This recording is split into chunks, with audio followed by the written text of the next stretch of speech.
بسم اللہ الرحمن الرحیم۔ مشائخ نے دلوں کو اچھا کرنے کے مختلف اعمال لکھے ہیں کہ جن اعمال کے کرنے سے انسان کا دل اچھا ہو جاتا ہے۔ اس میں وہ فرماتے ہیں کہ مجالست الصالحین سب سے پہلا عمل جس سے کہ دل سنورتا ہے، نیکوں کی صحبت۔ اللہ رب العزت نے بھی فرمایا کونوا مع الصادقین کہ سچوں کے ساتھ ہو جاؤ۔ حدیث پاک میں ہے المرء علی دین خلیلہ فلینظر احدکم من یخالل، بندہ اپنے دوست کے دین کے اوپر ہوتا ہے۔ تو اچھی صحبت میں بیٹھنے والا یقیناً فائدہ اٹھا لیتا ہے اور بری صحبت میں بیٹھنے والا یقیناً خسارہ پا لیتا ہے۔ پھر اس کے بعد فرمایا بر الوالدین، والدین کے ساتھ نیکی کا معاملہ کرنا۔ رب کریم نے بھی ارشاد فرمایا وبالوالدین احسانا، کہ تم اپنے والدین کے ساتھ حسن سلوک کا معاملہ کرو، حتیٰ کہ اگر وہ کافر اور مشرک بھی ہوں تو بھی ان کے ساتھ اچھے انداز سے زندگی گزارو۔ وصاحبہما فی الدنیا معروفا، دنیا کے معاملات میں ان کے ساتھ اچھائی کا معاملہ برتو۔ چنانچہ ایک بڑے بزرگ تھے جو صاحب دعا تھے، مستجاب الدعوات تھے۔ ایک بندہ بہت ہی پریشان حال تھا، اس نے سوچا کہ بھئی میں ان کے پاس جاؤں گا، سنا ہے کہ ان کی ہر دعا قبول ہوتی ہے۔ چنانچہ وہ کہنے لگا جی میں آپ کے گھر آنا چاہتا ہوں، میں آپ کو کچھ حالات سناؤں گا۔ وہ اسے لے کر گئے۔ جب وہاں گئے تو اس نے دیکھا کہ ان کے گھر کے اندر 2 سور بندھے ہوئے ہیں۔ بڑا حیران ہوا، اللہ کا ولی، اتنا مقام کہ مستجاب الدعوات، سور بندھے ہوئے ہیں۔ انہوں نے مہمان کو بٹھایا، پہلے ان سوروں کو جو ان کا دانا تھا وہ ڈالا، پھر آ کر بیٹھ گئے۔ اس نے حالات بتائے اور بتا کر اس نے ان سے دعا کے لیے کہا، انہوں نے دعا کر دی۔ جب ذرا بات بڑھی تو اس نے پوچھا کہ جی آپ کو اللہ نے یہ مقام دیا، بڑے بڑے مشائخ نے تصدیق کی، یہ آپ کو مقام کیسے ملا؟ تو اس وقت ان کی آنکھوں میں آنسو آ گئے۔ کہنے لگے تم نے دیکھا کہ جب میں آیا تو میں نے 2 جانوروں کو دانا ڈالا؟ کہنے لگے ہاں۔ کہنے لگے وہ دونوں میرے ماں باپ، لیکن ایک مرتبہ اللہ کی شان میں ان دونوں نے ایسا گستاخانہ کلام کیا کہ اللہ نے ان کی شکلوں کو مسخ کر دیا، ان پر اللہ کا عذاب آ گیا۔ میرے تو ماں باپ تھے نا، میں نے ان کی خدمت کو اسی طرح جاری رکھا، اللہ نے ان کی خدمت کے صدقے مجھے مستجاب الدعوات بنا دیا۔ آج کل کے نوجوان اپنے ماں باپ کو کچھ سمجھتے ہی نہیں ہیں۔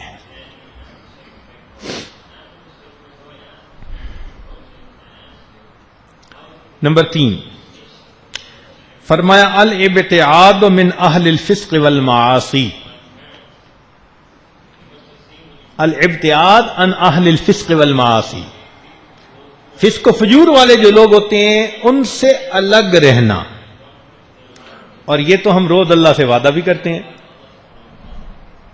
روز اللہ سے وعدہ کرتے ہیں، اور مزے کی بات باوضو ہو کر وعدہ کرتے ہیں، اور بھی عجیب بات مسجد میں کھڑے ہو کر وعدہ کرتے ہیں، اور بھی عجیب بات حالت نماز میں وعدہ کرتے ہیں، روز وعدہ کرتے ہیں۔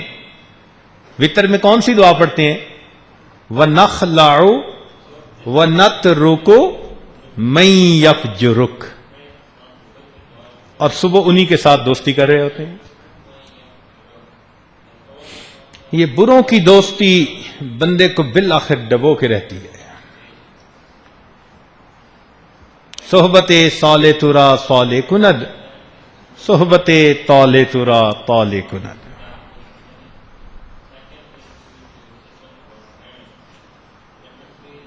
ہمارے علاقہ میں ایک بزرگ گزرے ہیں، انہوں نے پنجابی زبان میں بڑا عجیب کلام کیا ہے.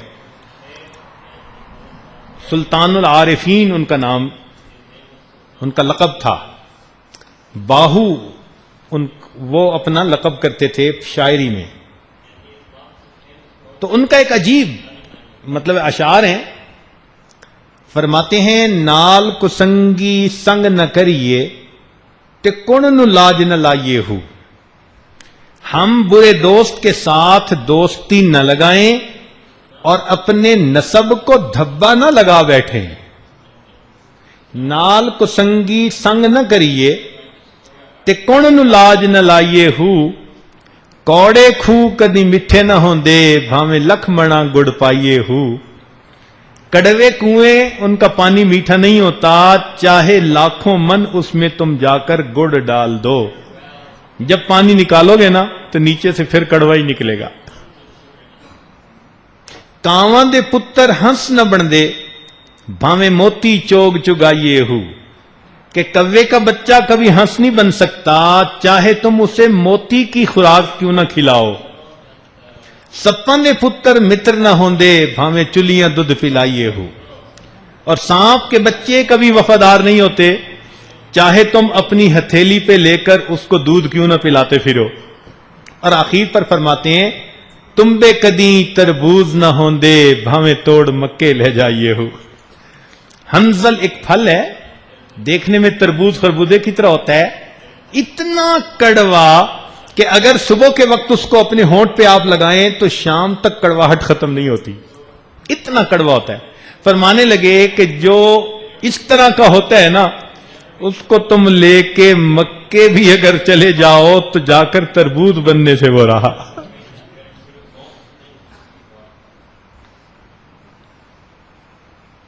تو ان کے ساتھ اگر تو دعوت کا تعلق ہے پھر تو شریعت اس پر ثواب دے گی، ان کو اللہ کی طرف بلاؤ. اور اگر مدعو ہو کر جائیں اور انہی کے رنگ میں رنگنے کا مسئلہ ہو پھر شریعت کہتی ہے کہ ایک طرف رہو. چوتھا فرمایا زیارت القبور فإنہا تذکر الآخرہ.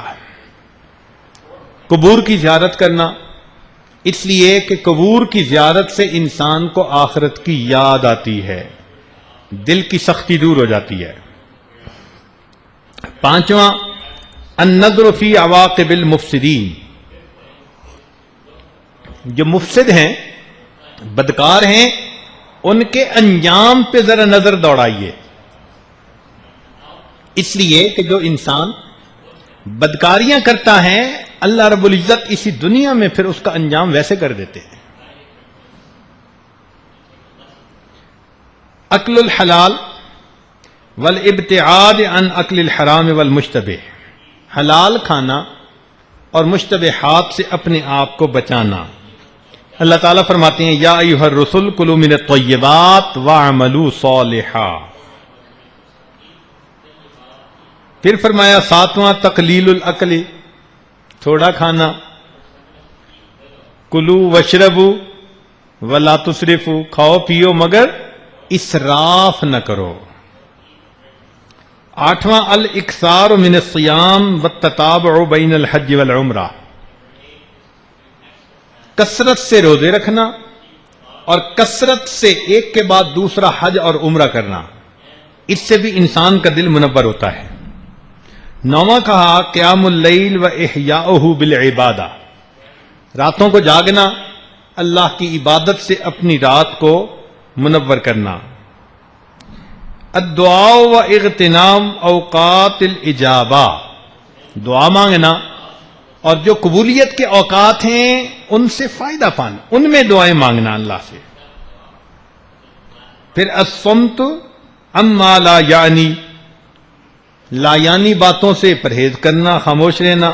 من صمت نجا. الخلوہ بالنفس و محاسبتها، جس کو ہم مراقبہ کہتے ہیں کہ تنہائی میں 15 منٹ آدھا گھنٹہ بیٹھ کر اپنے آپ کا محاسبہ کرنا. حاسبوا قبل ان تحاسبوا، تم اپنا محاسبہ کرو اس سے پہلے کہ تمہارا محاسبہ کیا جائے. پھر العلم بان اللہ مطلع علی الاقوال والاعمال، یہ جاننا کہ اللہ تعالی ہمارے اعمال اقوال کو جانتا ہے. الصدقۃ و معرفت احوال الفقراء والمساکین، اللہ کے راستے میں صدقہ دینا. المحافظۃ علی الصلوات، نمازوں کی پابندی. قراءۃ القرآن بالتدبر والتفکر فیہ، سوچ سمجھ کر اللہ رب العزت کے کلام کی تلاوت کرنا. التفکر فی مخلوقات اللہ تعالی، اللہ کی تخلیقات کے اندر غور خوض کرنا. اجتناب المنکرات والملاہی، غفلت والے کام اور منع کیے ہوئے کام ان سے بچنا. اغتنام الاوقات بالنافع من الاقوال والاعمال، اپنے اوقات کو اچھی باتوں اور اچھے کاموں میں لگانا. اور 20واں فرمایا المعالجہ بالاطباء الروحانیہ، جو روحانی طبیب ہیں ان روحانی اطباء سے اپنا روحانی علاج کروانا. جیسے کوئی بندہ دل کا مریض ہوتا ہے، دوڑتے ہیں نا ہارٹ اسپیشلسٹ کے پاس. کبھی آئی اسپیشلسٹ کے پاس گیا؟ کبھی نہیں جاتا. کبھی ڈینٹل سرجن کے پاس گیا؟ جی میرا ہارٹ پیشنٹ ہوں میں ڈینٹل سرجن کے پاس ہے. ہنسنے لگیں گے. ہارٹ پیشنٹ کے پاس، ہارٹ پیشنٹ ہمیشہ ہارٹ اسپیشلسٹ کے پاس جائے گا. تو جو روحانی طور پر ہارٹ اسپیشلسٹ ہیں ان کی صحبت میں جا کر اپنے دل کا علاج کروانا. اب یہاں سوال پیدا ہوتا ہے کہ وہ اطباء کیا کہتے ہیں دل کے علاج کے بارے میں. تو مختصر بات سن لیجئے، بڑے نکتے کی ہے. اگر آپ اپنے گھر میں آئیں اور کمرے میں آپ کو شیشے کے اوپر بھی مٹی نظر آئے، فرنیچر پر بھی مٹی کی تہ نظر آئے، فوراً آپ نتیجہ نکالتے ہیں یا کھڑکی کھلی رہی یا روشن دان کھلا رہا، تبھی تو یہ مٹی آئی ہے. تو جس طرح کھڑکی اور روشن دان کے کھلنے سے پولیوشن آ گئی، اسی طرح 4 دروازے ہیں، ان دروازوں سے پولیوشن انسان کی ہے. ہم ان 4 دروازوں کو کنٹرول کر لیں، ان کھڑکیوں کو بند کر دیں. ایک کھڑکی ہے آنکھ. اگر انسان قرآن دیکھے، اللہ والوں کے چہروں کو دیکھے، ماں باپ کو محبت کی نظر سے دیکھے، بیت اللہ کو دیکھے، تو ان چیزوں کو دیکھنے سے انسان کے قلب میں نور آتا ہے. اور اگر غیر محرم کی طرف دیکھے للچائی نظروں سے تو پھر انسان کے دل میں ظلمت آتی ہے. اب آپ اس کا فیصلہ کیجئے کہ آج ہم اکثر کن چیزوں کو دیکھتے ہیں. اگر غیر محرم سے آنکھ ہٹانی مشکل تو پھر دل کے اندر پولیوشن تو آئے گی. ایک ایک نظر بسا اوقات دل کے اوپر سختی آ جانے کا ذریعہ بن جاتی ہے. ایک ایک نظر. اس لیے آنکھوں کو، اور دیکھیں اللہ تعالیٰ نے آنکھوں کا بند کرنا کتنا آسان کر دیا. ہمارے شٹر ہوتے ہیں نا تو بند ہونے میں بھی 5 سیکنڈ 10 سیکنڈ لگا دیتے ہیں. اللہ نے یہ آنکھوں کا شٹر بنایا سیکنڈ سے پہلے بند ہوتا ہے. قیامت کے دن کوئی یہ نہ کہہ سکے اللہ میں تو آنکھ بند کرنا چاہتا تھا، بند ہوتے ہوتے نظر پڑ گئی تھی. تو اللہ نے کہا کہ یہ اتنا کوئک ایکٹنگ ہے کہ تمہارا ارادہ ہوا اور آنکھ بند. لوگ کم وقت کے لیے مثال دیتے ہیں کہ جی پلک چھپکنے کی دیر میں یہ ہو گیا. اللہ اکبر کبیرہ. تو ایک آنکھوں پہ انسان کنٹرول کرے. دوسرا جو کچھ کانوں سے سنتا ہے اس کا دل پر اثر ہوتا ہے. اگر کانوں سے انسان اللہ کا قرآن سنے، دین کی دعوت کی بات سنے، خیر کی باتیں سنے تو دل کے اندر نور آتا ہے. اور اگر گانے سنے، موسیقی سنے، غیبت سنے، جھوٹ کی باتیں سنے، فحش باتیں سنے تو انسان کے دل کے اندر ظلمت آ جاتی ہے. پھر تیسرا انسان کی زبان. زبان سے اگر خیر کی باتیں نکلیں تو انسان کے دل کے اندر نور آتا ہے، اور اگر جھوٹ چغلی غیبت نکلے تو انسان کے دل کے اندر ظلمت آتی ہے. اس لیے یہ ہمارے دعوت و تبلیغ والے بھائی یہی تو کہتے ہیں کہ زبان سے اللہ کی دعوت دو، اللہ کی عظمت دل میں آ جائے گی. 100% سیکھ کہتے ہیں. تو ہم بھی اپنی زبان سے خیر کی باتیں کریں تاکہ ہمارے دل میں دین کی عظمت آئے. اور چوتھا دروازہ انسان کا دماغ، کہ جیسا انسان سوچتا ہے اس کے دماغ میں خیالات رہتے ہیں. اگر اچھے خیالات ہوں، اچھی باتیں سوچیں تو اچھی فکر سے انسان کے دل میں نور آتا ہے، اور بری سوچ سے انسان کے دل کے اندر ظلمت آتا ہے. تو دل کا سنورنا تو آسان ہوا، اس کے 4 راستوں پر آپ پہرا لگا دیجئے. وہاں سے اپنے دل کے اندر ظلمت داخل ہونے سے روک لیجئے، آپ کا دل منور ہوتا چلا جائے. بہت آسان ہے. یہ دل کا بنا لینا بہت بڑی بات. کہنے والوں نے کہا دل بدستاور کے حج اکبر است، دل بدستاور کے حج اکبر است، وز ہزاراں کعبہ یک دل بہتر است، کعبہ بنیاد خلیل آذر است، دل گزرگاہ جلیل اکبر است. جب یہ دل سنورتا ہے یہ اللہ تعالیٰ کی گزرگاہ بن جاتا ہے. اللہ اکبر. حدیث پاک میں آتا ہے لا یسعنی ارضی ولا سمائی، نہ میں زمینوں میں سماتا ہوں نہ میں آسمانوں میں سماتا ہوں، ہاں میں مومن بندے کے دل میں سما جاتا ہوں. آ جا میری آنکھوں میں، سما جا میرے دل میں. کتنی بڑی یہ نعمت ہے کہ انسان کا دل اللہ رب العزت کا گھر ہے. قلب عبداللہ عرش اللہ ہے، اللہ کا عرش ہے. تو آج اللہ رب العزت کو دل میں بسا لیجئے، اس کی محبت دل میں اتار لیجئے. یہ فقط زبانی اذکار کام نہیں آتے جب تک دل تک اثر نہ پہنچے. ایک صاحب نے طوطا پالا ہوا تھا، اس کو انہوں نے اللہ کا نام سکھا دیا. اب وہ طوطا اللہ اللہ بولتا تو لوگ بڑے خوش ہوتے، دور دور سے لوگ اس کو دیکھنے کے لیے آتے. اللہ کی شان، پنجرہ کھلا تھا، بلی کا داؤ لگا تو اس نے طوطے کی گردن دبوچی اور لے بھاگی. تو اس بندے کو پتہ تب چلا جب طوطے نے ٹیں ٹیں ٹیں کرنی شروع کر دی.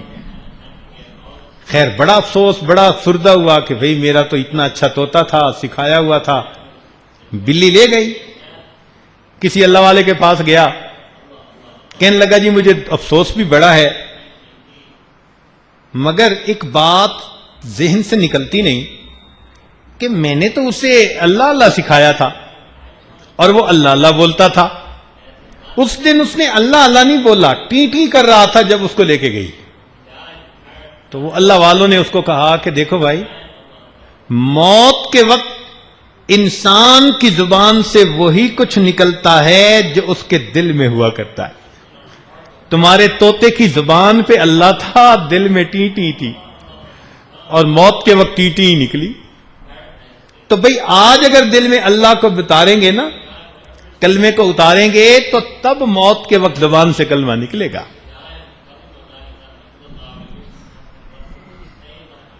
اس لیے میرے دوستو، دل کا مریض قابل رحم ہوتا ہے، جسمانی مریض ہو یا کہ روحانی مریض ہو. دل کی بیماریاں جان لیوا ہوتی ہیں، جسمانی بیماریاں ہوں یا روحانی بیماریاں ہوں. اور دل کا مریض قابل رحم ہوا کرتا ہے، جسمانی مریض ہو یا روحانی مریض. یہ ہے چھوٹا سا گوشت کا ٹکڑا لیکن عجوبہ. علماء نے لکھا کہ دل کی کیفیت عجیب ہے. قلب کہتے اس لیے ہے کہ یہ پھرتا ہے جلدی، یہ سادہ بھی ہے، عیار بھی ہے، مغرور بھی ہے، خاکسار بھی ہے، بے خبر بھی ہے، محرم اسرار بھی ہے، مسیحا بھی ہے، بیمار بھی ہے، متقی بھی ہے، گنہگار بھی ہے، بے خبر بھی ہے تو خبردار بھی ہے، طاقتور بھی ہے تو لاچار بھی ہے، مجبور بھی ہے تو مختار بھی ہے، قتیل بھی ہے تو تلوار بھی ہے، یہ گل بھی ہے تو خار بھی ہے، یہ بکتا بھی ہے تو خریدار بھی ہے، یہ بگڑے تو بندے، یہ بگڑے تو بت کا بندہ ہے، اور اگر سنورے تو یہ اللہ کا پرستار بھی ہے. جو چاہیں اپنے دل کو بنا لیں. اس لیے انبیاء کرام دلوں پر محنت کرنے کے لیے دنیا میں تشریف لائے. اس لیے کہ جب دل بدلتا ہے انسان بدلتا ہے، مقصد حیات بدل جاتا ہے، محبت و عداوت کے معیار بدل جاتے ہیں، گھر بدلتا ہے، معاشرہ بدلتا ہے، اخلاق بدلتے ہیں، تاریخ بدلتی ہے، زمانہ بدلتا ہے، دن بدل جاتے ہیں، راتیں بدل جاتی ہیں، ساقی بدل جاتے ہیں، پیمانے بدل جاتے ہیں، ارے اور تو اور میخانے بھی بدل جاتے ہیں، پیر مغاں بھی بدل جاتے ہیں. دل کے بدلنے سے سب بدل جاتے ہیں. اس لیے آئیے ہم اپنے دلوں کو بدلیں تاکہ اللہ رب العزت کی محبت اس دل میں آ جائے. ہم اللہ سے ایسا دل مانگیں. اللہ وہ دل دے جو تیرے عشق کا گھر ہو، اللہ وہ دل دے جو تیرے عشق کا گھر ہو، دائمی رحمت کی تیری اس پہ نظر ہو، دل دے کے تیرے عشق میں یہ حال ہو اس کا، محشر کا اگر شور ہو تو بھی نہ خبر ہو. اللہ ایسا دل عطا کر دیجئے، آپ کی محبت میں ایسا دیوانہ. یاد رکھیے قرآن مجید کی ایک آیت ہے، ہمارے بزرگ جب اس کو پڑھا کرتے تھے تو رویا کرتے تھے، اس لیے کہ اللہ تعالیٰ قیامت کے دن بندوں کو بلائیں گے. الیوم نختم علی افواہہم، فرماتے ہیں منہ کو سیل کر دیں گے، مت بولو، بولنے کی ضرورت نہیں. وحصل ما فی الصدور، اللہ فرماتے ہیں جو دل کی ہارڈ ڈسک میں انہوں نے سیو کیا ہوگا ہم ان تمام فائلوں کو باہر نکال لیں. ساری فائلوں کو نکالیں گے. تم نے کون کون سی کھولی ہوئی تھی، کہاں کہاں تم نے فائلیں رکھی ہوئی تھی، ڈائریکٹری پوری دیکھیں گے تمہاری کہ تم نے دل کا کیا حال کیا ہوا تھا. تو ہمارے اکابر جب یہ آیت پڑھتے تھے نا، وَحُصِّلَ مَا فِي الصُّدُورِ، ڈرتے اور کانپتے تھے. اللہ جب آپ دلوں کے پول کھولیں گے پھر ہماری رسوائی میں کیا شک ہوگا. سچی بات ہے دوستو، اگر قیامت کے دن اللہ رب العزت ہمیں اختیار دے دے کہ میرے بندے دو آپشنز ہیں، چاہو تو جہنم میں چلے جاؤ اور چاہو تو ہم تمہاری تنہائیوں کی فلم تمہارے بڑوں کی آنکھوں کے سامنے چلا دیتے ہیں، میرا خیال ہے ہم جہنم میں جانا پسند کر لیں گے. اللہ ہمارے بڑوں کے سامنے ہماری یہ فلم نہ چلا دینا. میرے مولا جب آپ نے دنیا میں ستاری کا معاملہ کیا ہوا ہے تو رحمت فرما دینا، قیامت کے دن بھی ستاری کا معاملہ فرما دینا، اور ہمارے دل کو اللہ پاک کر دیجئے تاکہ جب قیامت کے دن آپ کے حضور پہنچیں تو آپ اس دل میں اپنی محبت کو دیکھ کر خوش ہو جائیں اور ہمیں زندگی کا مقصود حاصل ہو جائے. وآخر دعوانا ان الحمد للہ رب العالمین.